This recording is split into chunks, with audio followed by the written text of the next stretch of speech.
Nako, eto na nga ba yung sinasabi ko sa inyo, mga minamahal? Unang pukuda at unang puputak at unang maiinggit dyan, itong si Claire Eden Contreras, aka Maharlika, sa pagka-appoint. Sa pagka-appoint, mga minamahal, ni Undersecretary ng PCO na si Attorney Claire Castro. Siya yung unang kukuda at unang puputak dyan. Nung nalaman ko kahapon na itong si Attorney Claire, ay inappoint sa PCO. At nagkatotoo nga, binanatan kasi naiinggit. Biruin nyo, itong si Maharlika, sa mga hindi nakakaalam, kaya yan naging anti-Duterte kasi gusto niyang ma-appoint siya sa administrasyon. Ang problema, masyado kasi yung bungangera, 'di ba? Imbis na makatulong sana sa administrasyon, mukhang hindi makakatulong kaya hindi natuloy ang appointment. Hindi natupad yung gusto niyang appointment. Kaya ano yung ginagawa niya? Sinisiraan niya ang administrasyon at tinatawag niya itong bangag. Tinatawag niya itong adik.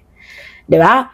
Now, binanatan, mga minamahal, ni Claire Eden Contreras itong bagong appointee ng PCO Undersecretary na si Attorney Claire Castro. Naiinggit, 'di ba? Dinadahilan niya na lang na alam mong bangagyang si Marcos Jr.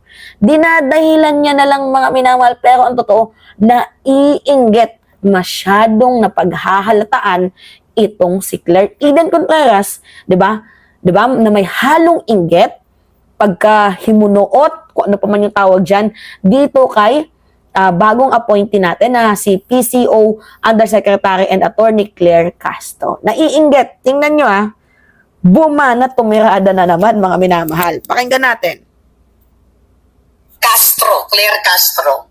Okay? Unang salvo mo pa lang, palpak ka na. Unang sargo mo pa lang, palpak ka na? Like, paano naging palpak? Yung ni-real talk niya, mga minamahal, itong si former President Duterte, doon sa issue ng droga, na ini-insist ni Digong na bumalik na daw yung droga sa Davao, Cebu, sa Manila. Ang banat lang naman ni Attorney Claire, bakit? Hindi ba naging efficient na alkalde yung anak mo? Kung bakit sunod-sunod yung mga nahuhuli na droga dyan sa inyo? Pangalawa, yung about sa tinutukoy ni Duterte na pinipilayan daw. 'Di ba? Pinipilayan daw itong si Vice President Sara Duterte. Ano yung banat dyan ni Attorney and new appointee ng PCO Undersecretary Claire Castro? Ano yung banat niya? Magaling gumawa ng kwento. Itong si Duterte, paano pipilayan? Dinaan naman sa due process at rule of law itong si Vice President Sara Duterte. So ngayon, sino yung palpak sa inyo? 'Di ba? Ikaw, wala kang natapos, hayop ka. 'Di ba? Pokpok ka nga lang diyan sa Cubao. Punyeta, tapos ngayon makabanat ka, wagas. Tara ka lang din pinabili ng suka. Sisirain mo yung administrasyon kung na-appoint ka. Alright, continue tayo At ikaw, Castro, Claire Castro. Okay? Unang salvo mo pa lang, palpak ka na. Hangag ka. Hangag, patidang, apugagang, walang unod ang utok. Bakit walang unod? Oh, 'di ba? Ganyan lang siya. Diyan siya magaling ad hominem. Sobrang ad hominem. Diyan siya magaling sa pang-ad hominem. Lahat ng mga DDS ganyan Hindi kayang tapatan ng maayos na argument yung argumento ng iba, kaya ang ginagawa nila ad hom. 'Di ba? Red flag. Ugali nila Ano magagawa natin? Baka ka nang geninis ka. Diba? Iniscan ko lang yung vlog. Wala kang ginawa kundi mag-react sa mga vlogs ko. Vlogs sa mga Duterte vloggers at iba pa. Anong ibig sabihin yan? Walang laman yung utak mo. Dahil kumukuha ka lang, okay lang sana kung hindi ka abogado Maintindihan mo, you guys, I love you people, yung mga nagre-react sa mga vlogs natin, and we need it para i-echo ninyo. Pero yung masasabi mong abogadong pulpul o pupulpal o girl lalo abogadong walang magawa sa buhay, mag-react sa video ni Maharlika at magsip-sip Okay? Magsipsip kay adik na bangag. Alam mong adik si bangag. Ibig sabihin, bilasakang abogada. Kasi ang magaling na Wait lang ha. Nagtaka lang ako. Si Maharlika na mismo yung nagsabi na lagi daw pong nagre-react. Diba? Itong si Atty. Claire Castro sa kanyang mga vlogs. Ba't ngayon ka lang din nag-react nung na-appoint na siya? Oy, napagalatan. Pasikat. Naiinggit. Kaya galit. Ganun ba? abogada, alright? Kasi you're claiming na magaling ka. Wala ka dyan sa YouTube. Hindi ka nagpipick up ng mga vlogs namin kasi meron kang sariling utak. Meron kang sariling laman ang utak mo. Kaso at laman ng utak mo, labno. You know, labno?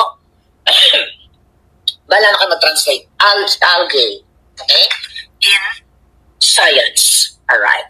Yan. Fair. Ribo, nasagot ko na ang iyong katanungan. Alright. Tirador ng gold si Senior the Junior. Ngayon, itong mga ulol na ito, dyan sa presidential communications, ang unang salbo ng mga hitad ay what? Sila daw ay lalabanan nila ang fake news. Tapos binanggit ang mga vloggers. Imagine nyo, unang pasok pa lang nila, ang nasa utak ng mga baka ng ina ay ang mga vloggers. We're very special. Paano hindi mga vloggers? Eh yung punto nga ng TRICOM, para nga sa fake news. Alangan naman pag-usapan dyan yung West Philippine Sea. Alangan naman pag-usapan niyan yung defense. Alam niyo itong si Maharlika, napaka-bobo ng argumento. Alam mo, matulog ka na sis. 'Di ba? Masyado ka ng stress, no? Yung pagmumukha stress na. Mga TVS vloggers, okay? Ang mga bugok sa Kongreso, sa Senado, ang nilalaman ng utak nila ay mga vloggers like me.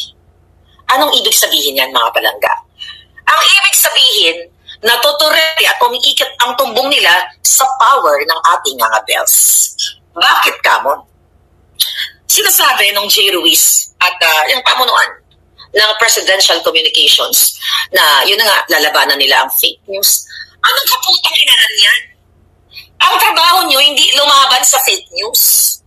Ang trabaho nyong mga ungas kayo. In aid of legislation.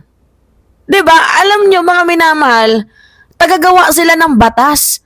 Kaya nga, hahanap sila at gagawa sila ng batas kasi mayroon nga nakikitang bungi-bungi. Alangan naman kasuhan mo lahat ng yan.